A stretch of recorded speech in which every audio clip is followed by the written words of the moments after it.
पप्पू भैया को बधाई हो। जीत के असली हकदार कैसे भैया, प्रणाम भैया।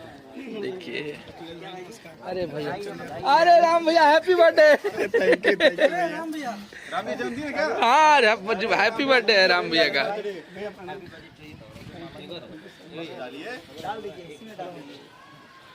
अरे जीत का माला तो आपको पहनना चाहिए। आप पहनेंगे कि आपकी वजह से जीता हूँ। अच्छा मैंने क्या कर दिया ऐसे? अरे नहीं, आप 2 करोड़ रुपए नहीं देते तो कहाँ से जीता? 2 करोड़ 2 करोड़ का हम लोग टैक्स दे चुके हैं।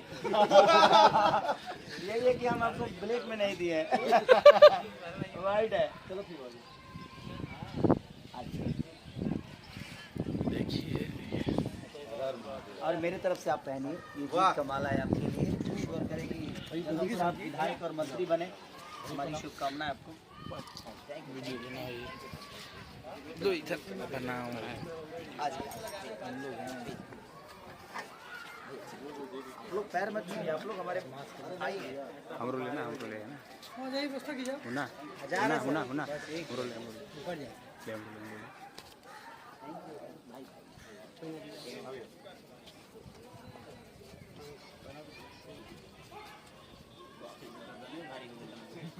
भैया, एक मिनट नहीं आएगी।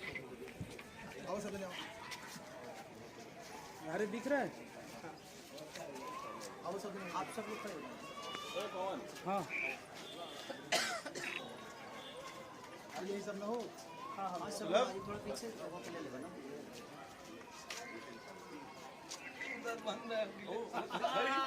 सबसे ऊपर बस ठीक है, रखते हैं।